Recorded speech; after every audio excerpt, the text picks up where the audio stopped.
Welcome to Mortified, the Friendship Quest, a podcast where two long-distance friends bounce media recommendations, all in hopes the other will like it. I'm Aaron. And I'm Leyla, but Transatlantic. And this week, we scam our way out of divorce with His Girl Friday.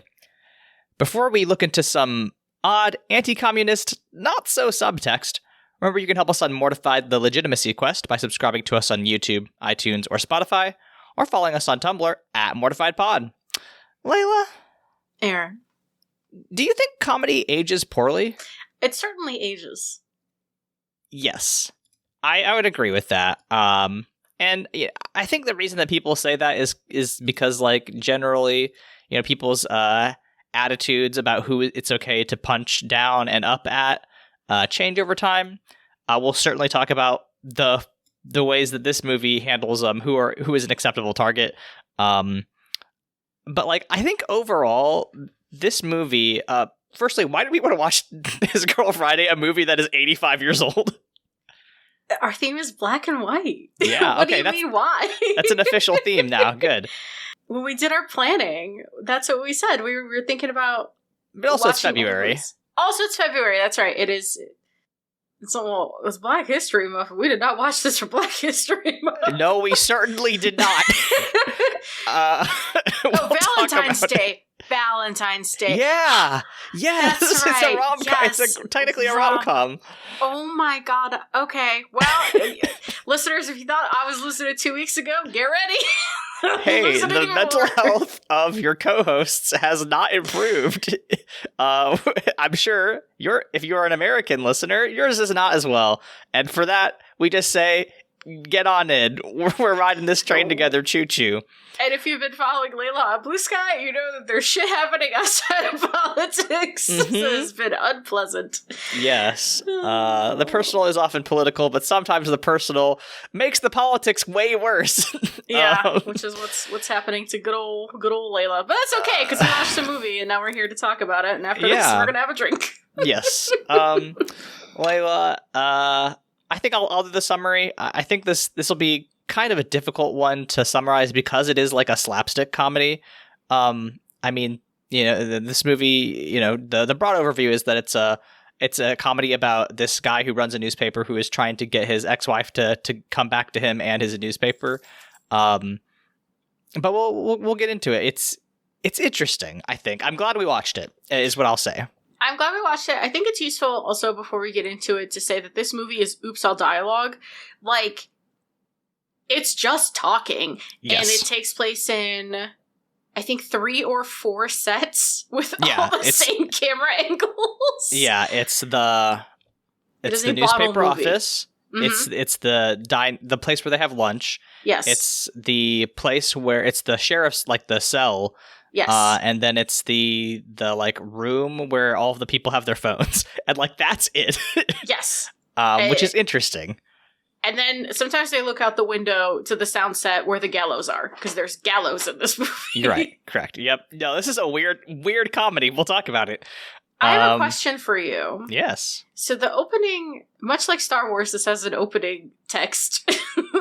And it basically says that this movie is from an era, it's like a fairy tale about newspapers. I have the whole thing here, yeah. It all happened in the dark ages of the newspaper game when, to a reporter, getting that story justified anything short of murder.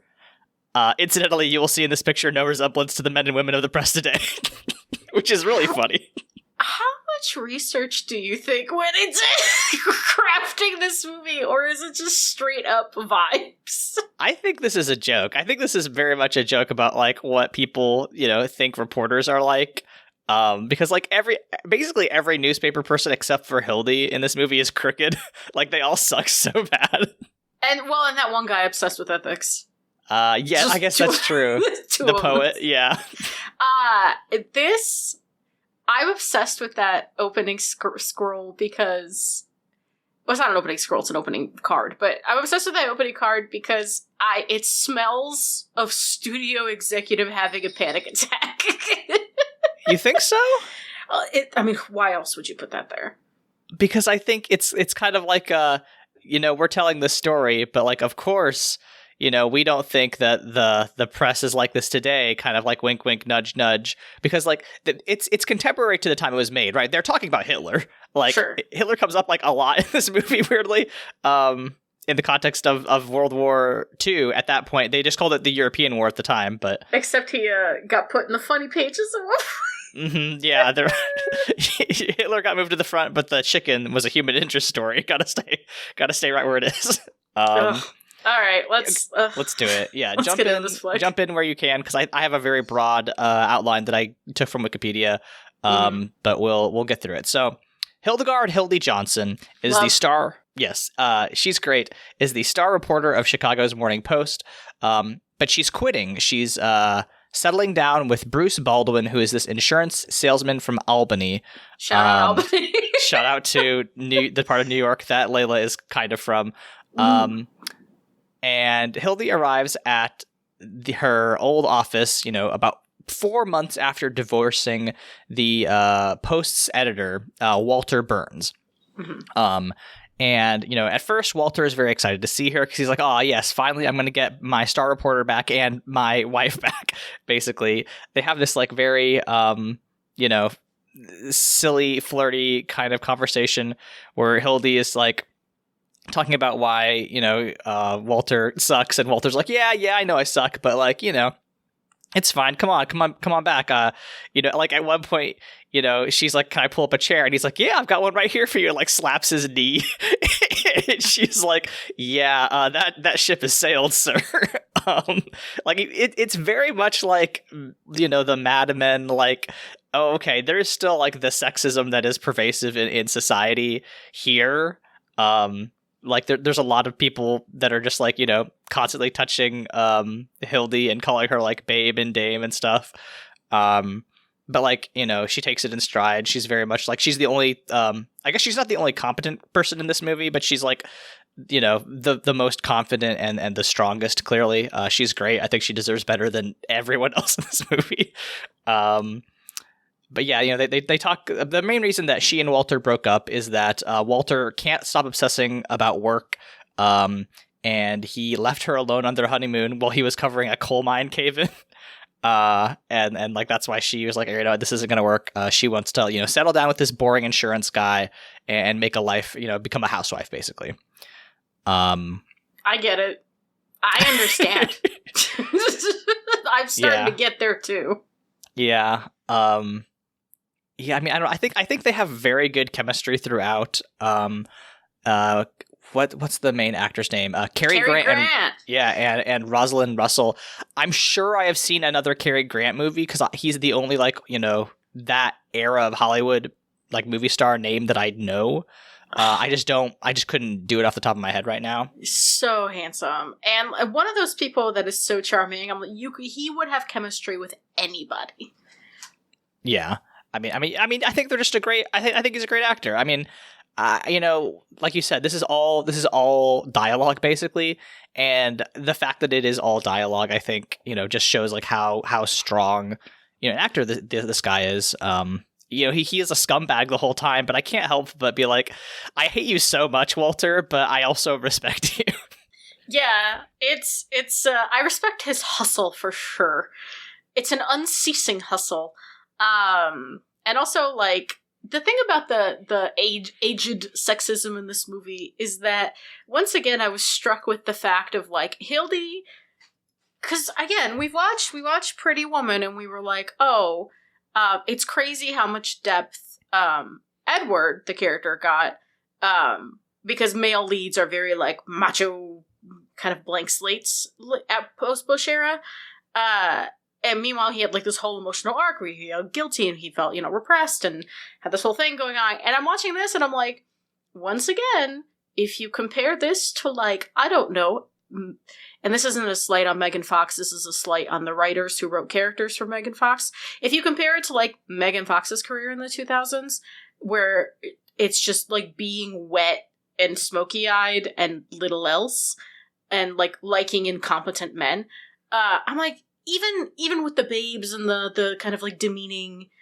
stuff and the sort of like dated, gendered character arc, like she still gets more depth and more to do than most like a lot of more modern female characters. So once again, the Bush era was awful and made our media implode. I wonder what the next 5 years of media will look like. Much to think about. Anyway. It could, listen, it could go either way, and we gotta take it one day at a time. That's it. Yep. One day at a time. Walter takes the couple out to lunch. He meets Bruce is his name, right? Yeah. And he fucking imagine going to lunch with your fiance and your ex-husband. Yeah, the day before they get married. No, Walter is a nightmare person. I mean, free lunch, I guess. Yeah, I mean, like, it sounds terrible, but, like, Bruce is... How do you feel about Bruce? Because I kind of hated him by the end of the movie. Yeah, by the end of the movie, I kind of hated him. In the beginning, I was like, yeah, I would. I liked he when he gets introduced. Walter makes fun of him for carrying an umbrella, and he was like, "It looks like it was going to rain." And I was like, "What a lovely, soft, thoughtful young man who is going to get ruined by this movie." Yeah, and, at the beginning, he says, even 10 minutes is a long time to be away from you, which is like such a wife guy ass thing to say. So like he endeared himself to me immediately. But yeah, by the end of the movie, he was given a lot was going on by the end of the movie, but like yes. he did get on my nerves. I also really liked, because usually what will happen in more modern versions of these movies is like, the guy she finds afterwards is some sort of, like, average Joe, like, salt of the earth looking ass, But no, both of those men were incredibly handsome with, like, really great bone structure. I was like, wow. It shocked me to see Bruce was handsome, because I'm so used to the trope of, like, show the nice average looking guy, right? No, this is like a nice hot man with a salary. Yeah, no, there's a joke in this movie where they're like, Walter is trying to, fuck with Bruce. He gets Bruce thrown in jail like about 4 times during this movie. And he is trying to get Bruce thrown in jail. So he hires his goons, basically like his girlfriend, to go and faint in front of him, and then Bruce is going to go get out of the car to help him, and then get the police on him. But the way that he describes Bruce to her is he's like, he looks like that fella Ralph Bellamy, which is in the pictures. Ralph Bellamy, who is the actor, which is like a very funny, like, people have been doing meta humor forever. It's not a new thing, which is something that people who are cinema buffs know, but like for me, who is like, this is maybe my 8th or 9th movie that is, from earlier than 1970 that I've ever watched, right? Like, I can count them on 2 hands, and like, it's just kind of nice to be like, oh, we've always been doing the same dumb jokes. It hasn't changed that much. Well, yeah, there's Roman graffiti that's dicks and I fucked your mom, like, right. But yeah, it's very good. I think Bellamy does a great job portraying like the hapless oaf who is just kind of way over his head. Like he's very very very much like this guy's just out of his league. He should not be here in the big city.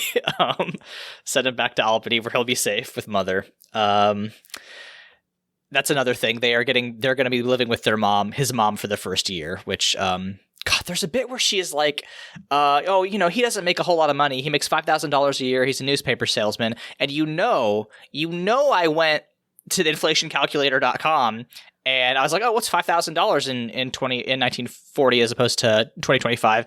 It's $112,000. Hildy, shut the fuck up. Right. And basically the way Walter bribes Hildy to stay and is by saying he will get an insurance policy, and Bruce would get a $1,000 commission. So if you divide, that's 1/5 of $112,000 is approximately, $22,000. Yeah, no, it's a huge amount of money, and he's just like, yeah, sure, whatever, I'll give you this amount of money. That's fine. That's basically how they get, because what's happening is, Walter is trying to convince Hildy to do this story about this murderer named Earl Williams, Mm-hmm. And Hildy doesn't want to do it. She wants to go take the train because they're getting married tomorrow. She wants to take the train to Albany with Bruce and get married. But to come up with this scheme, Walter's like, oh, well, all my good reporters are out. You're the only one who can write here, Hildy, which, bro, if you only have one good reporter at your newspaper, I think you're a shit editor. You should probably have better writers. But like, she finds out that this is all concocted. She remembers that like his, the person that he's claiming to have gone and have had twins, only got married 4 months ago. And she's like, you're just fucking with me like you always do. And he's like, you got me. So that's how she is able to convince him to take out such a big life insurance policy with her husband to be. And that's where they get this whole setup, right? So Hildy is going to do this one last job for Walt, and then she's going to take that money and she's going to go down and get married to Bruce. But that's the setup for the story, and that's where the main tension comes from. Is like how Walt is going to be, both having Hildy run the story, but also trying to scheme and scam his way back into her life, which is very funny. There's a point where like, Hildy, after he gets the life insurance policy, she's like, hey, there's an old newspaper superstition where you put your first big paycheck in your hat. And he's like, Bruce is like, that's stupid, but I'm going to do it because I trust you. And like, it turns out to be completely true because like over the course of the movie, Walter has him thrown in jail a bunch of different times, and he has his goon Louis, who is described as quote an immigrant, and I'm pretty sure it's just a man in brown face. I'm pretty sure I looked that up. So not great, but like it's very funny to just be like we're doing the anti-Italian immigration, or I don't know if he's Italian. I don't know what kind of immigrant he's supposed to be, but he's supposed to be like a gangster, right? But like he steals his wallet and does all this stuff to Bruce, but like Hildy is smart and makes him keep it in his hat. And it's just like very funny the way that she like clearly knows Walt and is able to manipulate, or not manipulate, but account for his manipulations and crimes. Yeah, I mean, I don't know. Before we get into like the actual plot, do you have any thoughts about all this chicanery with Walt and Bruce and Louis? Listen, it was what it was. I don't know if I have any like thoughts on it other than it happened 80 years ago, and we had a nice period of about 20 years where it was happening a little less. Yeah. Yeah. Interesting. Anyway, so now we get to the meat of the story, right? Which is Hildy investigating Earl Williams. So Earl Williams is accused of shooting a black cop, which is true. He killed the cop. Then and the defense that they're trying to come up, and the reason that their claim is he's innocent is that they're saying that he's mentally ill. He's claiming insanity, right?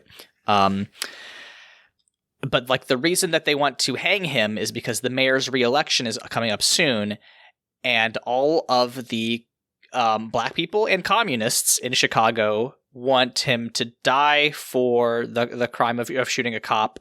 And that's going to help the mayor's re-election. So that's the mayor is crooked, and the sheriff's all in on it. He's fine with that. And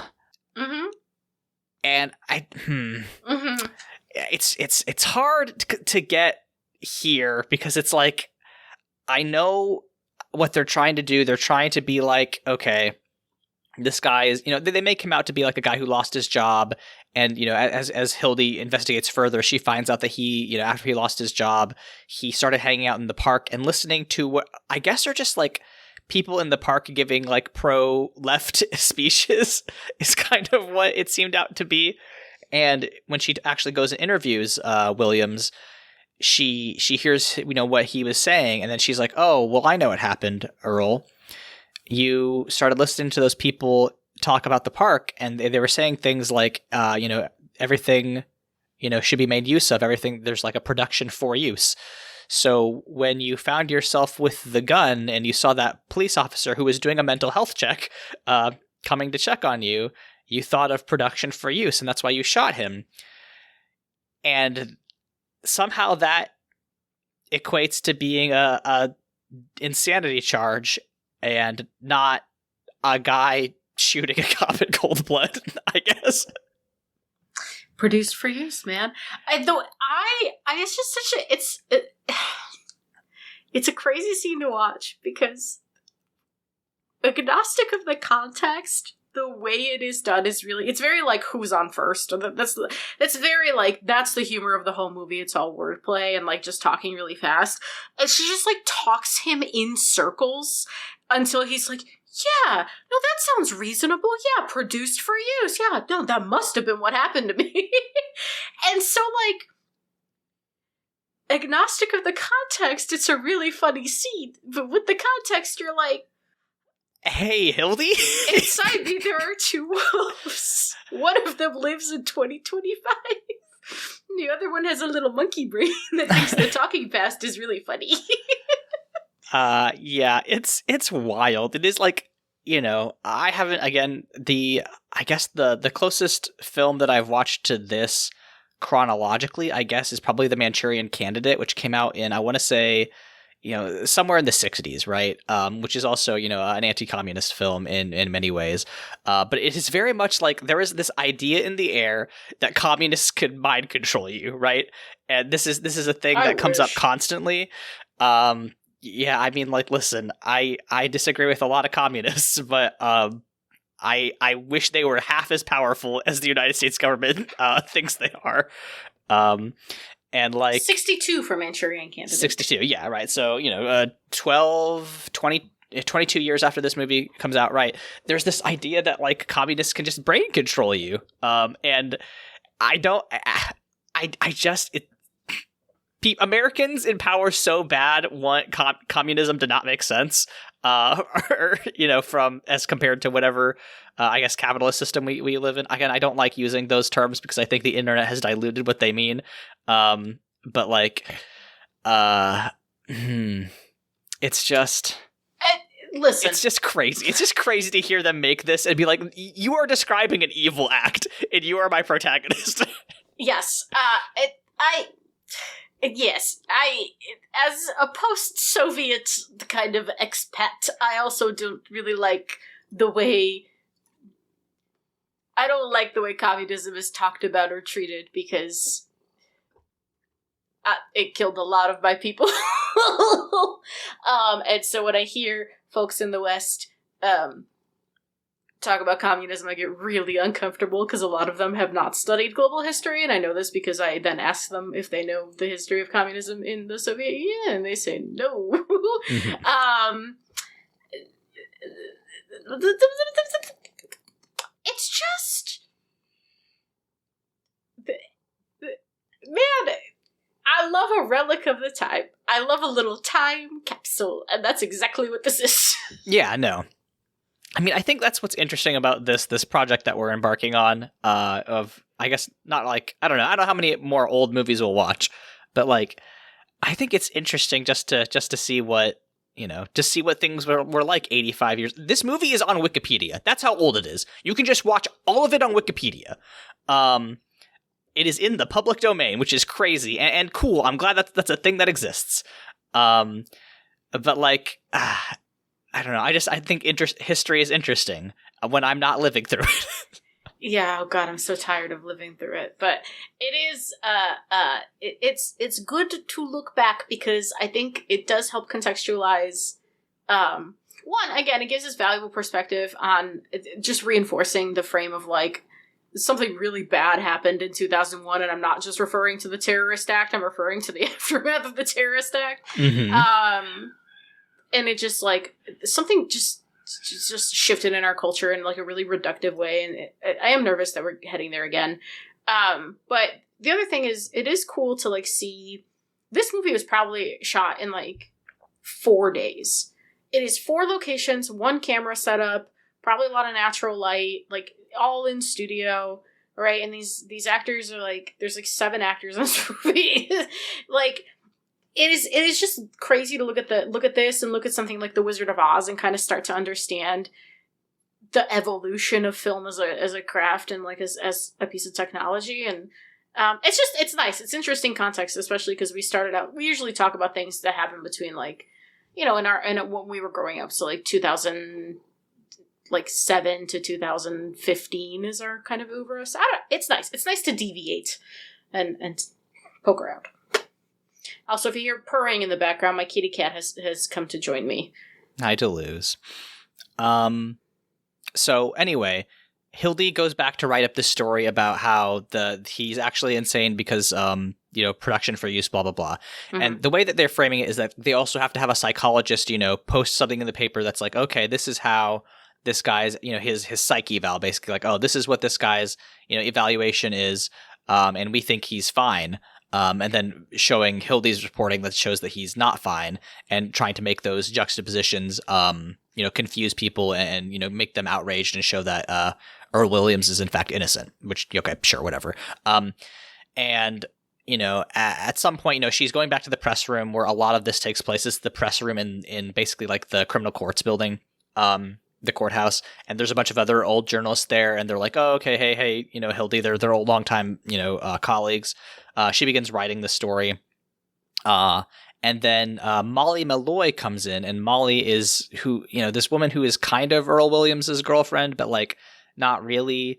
But it's hard to say, but they have some sort of relationship. But she comes and berates all the other journalists for being rude to her and putting crazy stories about her in the paper. And we see that that's true. We see that the journalists just make shit up. Like, they are constantly talking about how like the sheriff's department is actually just a bunch of like is like getting ready to fight the Red Army and like weird stuff like that. But like she comes in and yells at them. Hildy takes sympathy on her and like goes and tries to like get her out of the room and gets her side of the story. When Hildy comes back, she gets a call from Bruce that says he's been jailed. She realizes very quickly that this is a thing that Walter has engineered, and all of her colleagues are like standing around the typewriter admiring the story that she's half written, and they're like, damn, anybody who can write this good, is not going to be able to settle down for long, which I think is kind of nice. It's kind of nice for them to be like, my colleague in this field is like just so much better at this than me that like there's no way that she could leave it. I think that's like weirdly progressive of the time.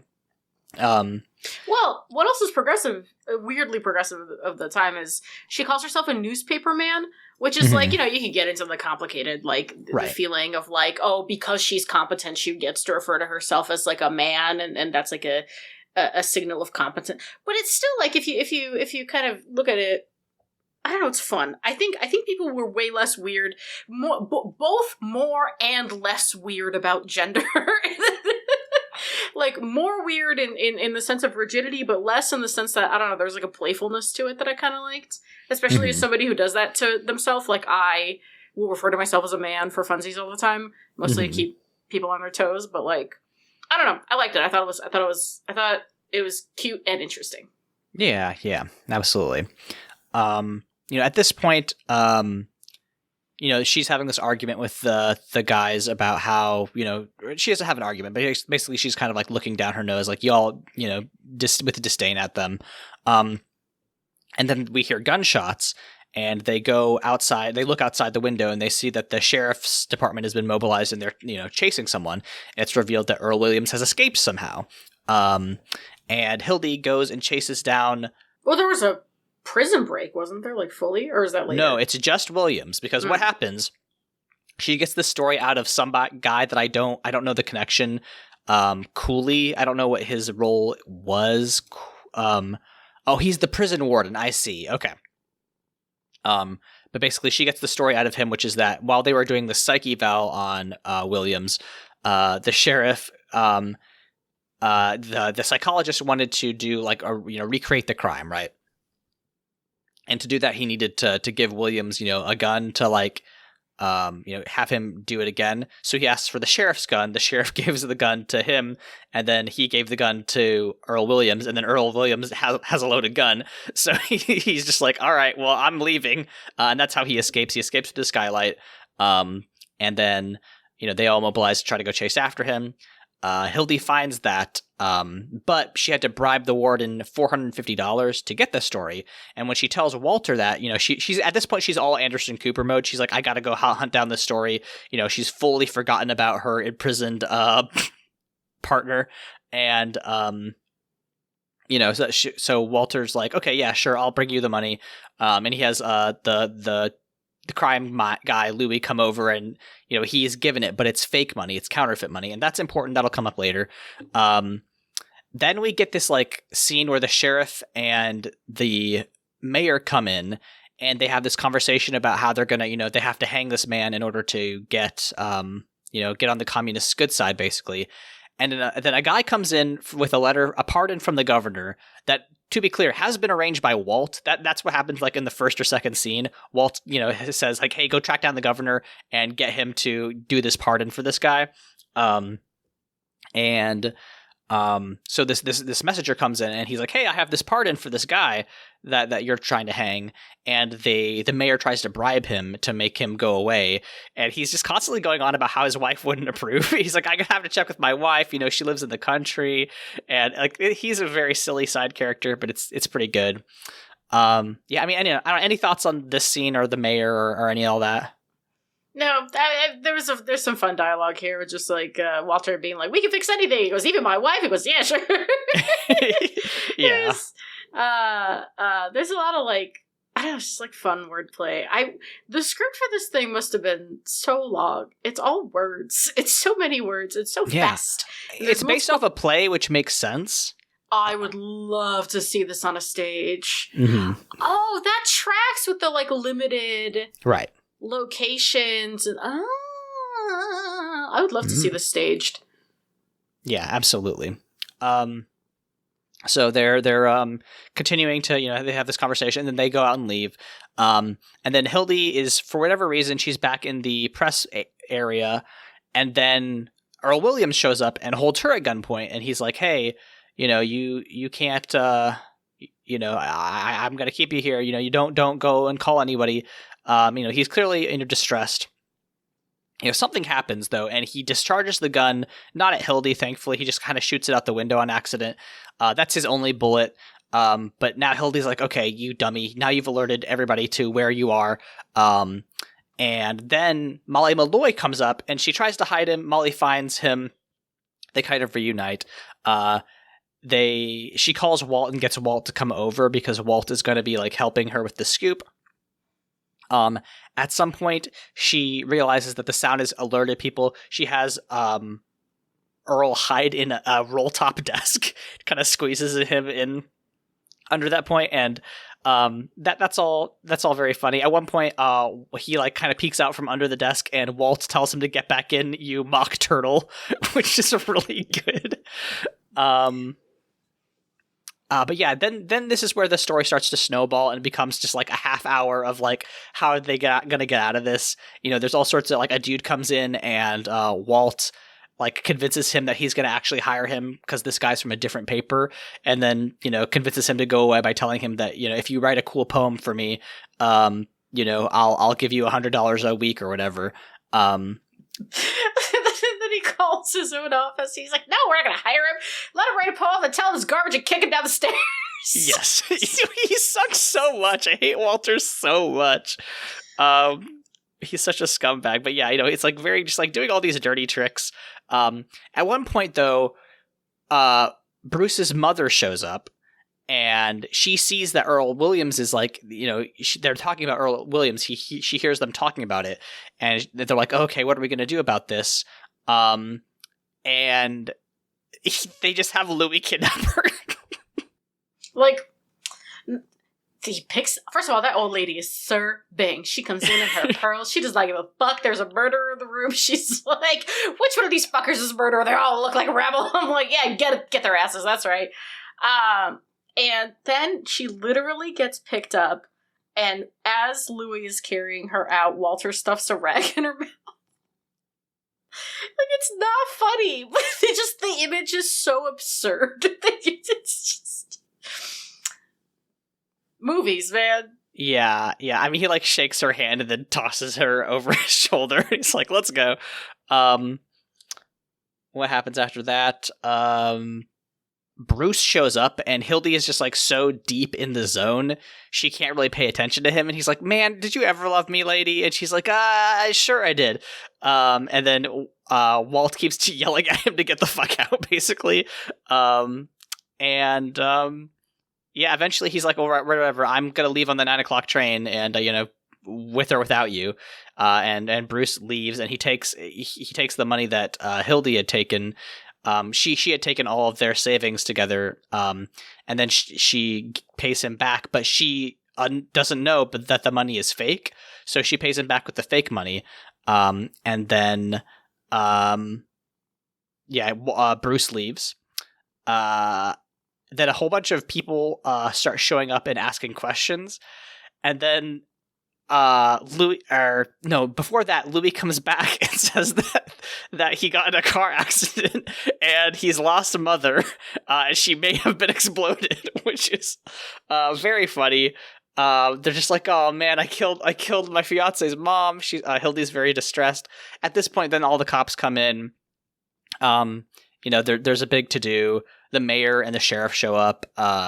They find Earl Williams. It looks like it's all going to go south.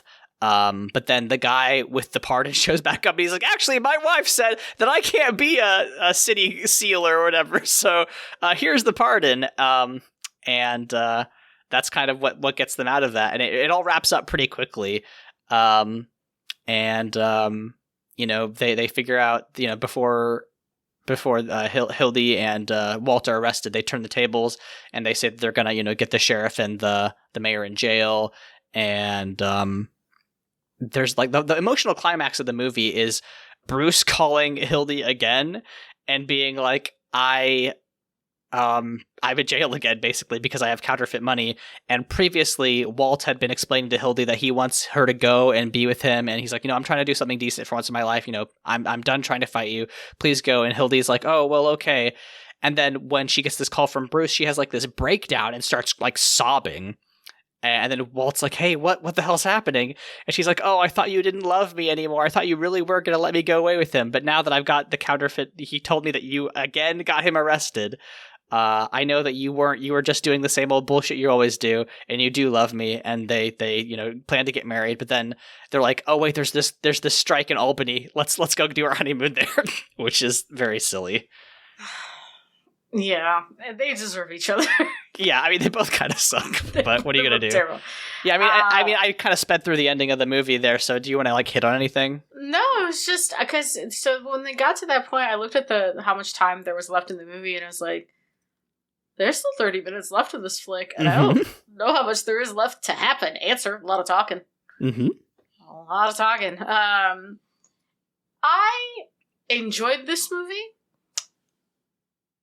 I would not watch it again, but I wouldn't seek it out again, Like, Sure. I can't see myself I could see myself, like, if someone else was like, oh, on a similar quest, and they wanted to watch an old movie, I could be like, oh, we could watch, His Girl Friday. But I can't see myself craving a little rewatch of His Girl Friday. You know what I mean? Right. No, I think it was a fun one. I'm glad we watched it. But yeah, I've got other, if I want to kill 90 minutes, I am glad it was a 90-minute movie. It's kind of nice that they kept it under 2 hours because, that was about right for this movie. Yeah. Hey, we love a tight 90 minutes. We do. We really do. I guess some other things I just wanted to hit, like, you mentioned how much dialogue is in this film, and I am wondering, do you like, I would kind of like to see, I guess I just don't watch that many movies that are mostly talking. It's a personal failing, but like, do you think that, over the last several decades, I guess almost 100 years, like, it's been quite a long time since this movie came out. Has there been a decline for, people wanting to watch scenes of people just talking? No, I think there's been the indie scenes are thriving with talking and silences and longing glances and chatty comedies. Major studios don't want to produce that shit anymore, sure, because they're Marvel pilled, but like, it's year-round blockbusters now in the major studio stuff, but no, I mean, like, Marriage Story was huge, and that was a movie that was just talking. Okay. So I think we are in a media environment right now where, like, for some reason, even though there's core audiences for different types of entertainment, studios will only fund a certain type of thing, and that thing needs to be bombastic and for, like, a universal audience and stuff. But, like, there is totally an audience for just these, like, talking, fast-paced comedies. And I'm sure there's plenty of, like, fun, delightful indie movies that are, like that. Yeah, I think the problem is me here, right? Like, I just don't think I've seen enough movies, certainly movies that have come out recently, but just in general. So yeah, I think you're probably right. Do you think the tone of this movie's fucking weird? No, I think it's timely. I think we're out of the zone where that tone is appropriate for us. But, like, I was able to put myself in a space mentally where I was like, I get what it's putting down. Me too. I thought it was so strange the way it, like, veers between, like, dead serious, like, we're trying to save a man from being unfairly hanged, to, like, here's, like, a 5-minute sequence of them, like, going through the various telephones, and, like, she's on the phone trying to get the hospital to find out where her exploded mother-in-law is, and he's, like, calling the editor at his paper and being like, okay, no, take out the earthquake, I don't care about that, take out the European war, I don't care about that, leave the chicken, Hitler. That's really, yeah, put Hitler in the funny pages. Right, exactly. And, like, I just think that's it's so strange to see those kind of, like, dissonant tones in a movie. Like, the end where Hildy, like, is, like, sobbing, at the end, like, really got me. I was like, wait, what is happening? I had to watch it twice to like, really get my head around it. And the second time I understood, but the first time I was just, like, flummoxed. I was like, what is happening in this film?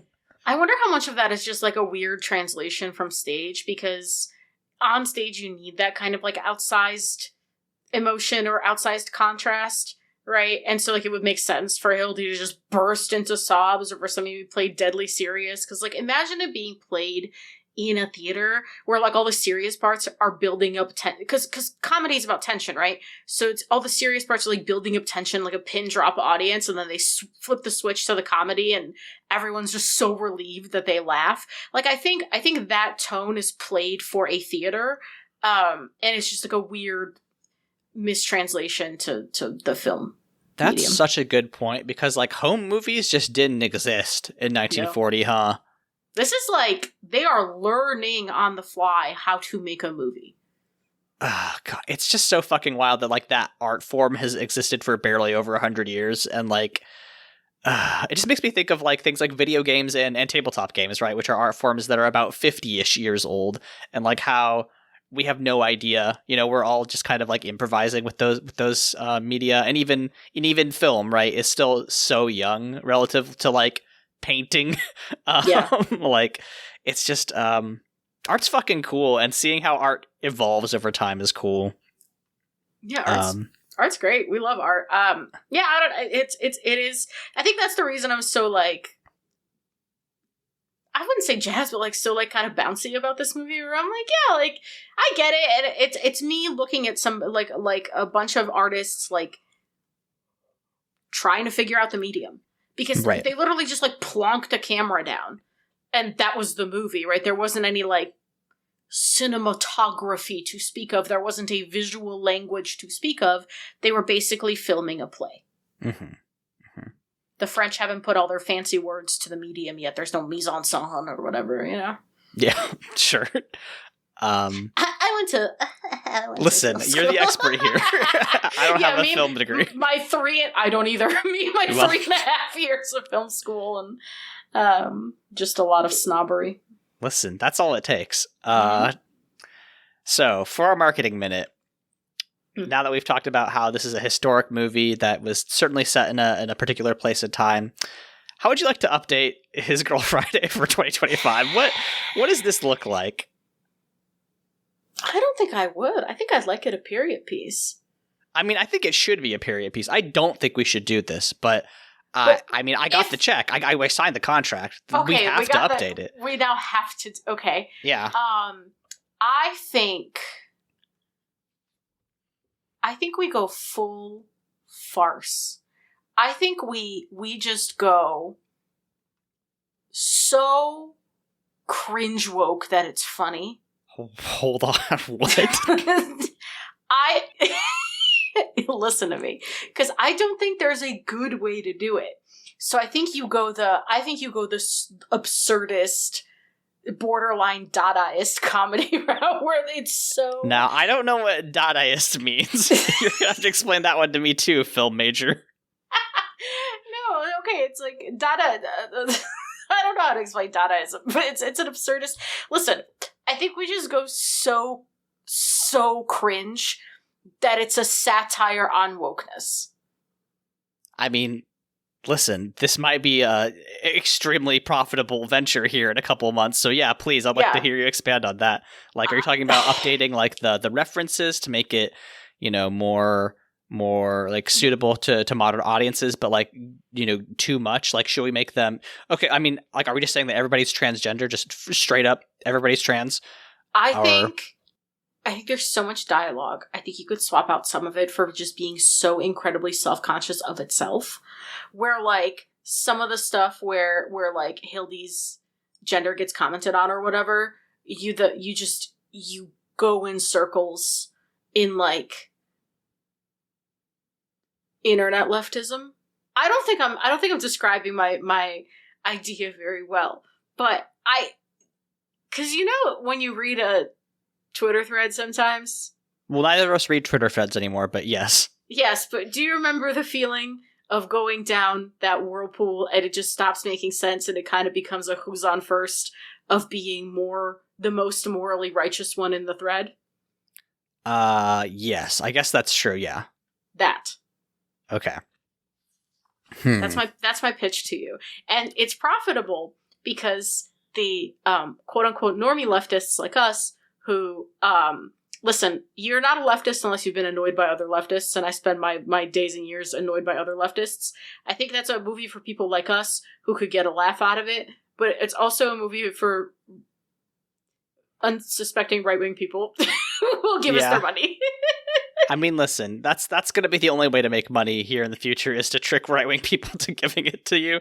But yeah, I don't know, maybe it's something where it's like, okay, they're all working at like an NGO or what's the wokest equivalent of a newspaper I could think of? Like some sort of nonprofit, but like a niche nonprofit, Right. Yeah, maybe it's like, okay, if it's not, a man getting killed, I want to do like a Save the Whales better. It's the smelt. What's that? Oh, God. Oh, no. Did I go down a rabbit hole you didn't go down? The whole kerfuffle about the water in California was that Gavin Newsom... The right-wing talking point was that Gavin Newsom wanted to protect the smelt, and that's why he didn't waste 2 reservoirs worth of water.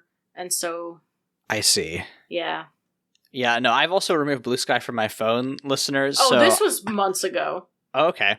Sure. Months? Nope. The fires were last month, dog.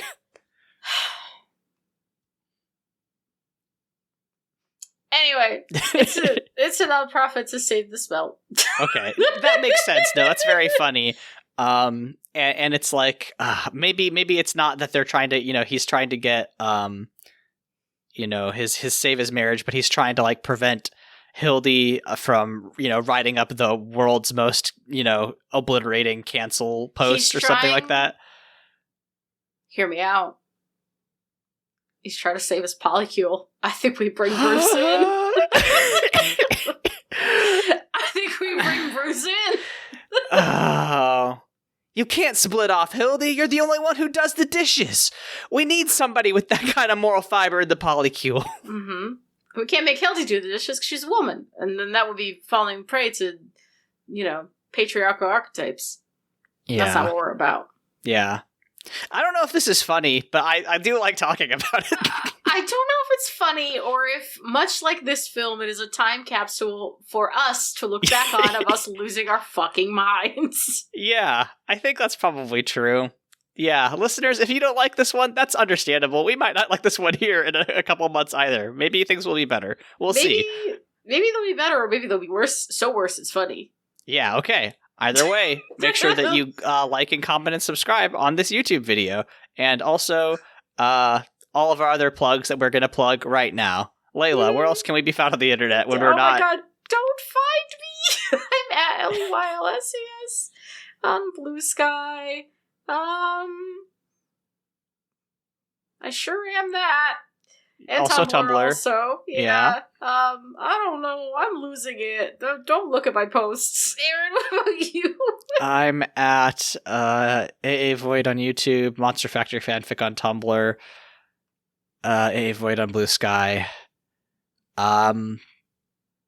Yeah, I'll hopefully by the time this video goes out, I'll have a video essay on Control by Remedy Entertainment and Triangle Agency by Caleb Zane Hewitt and Sean Ireland.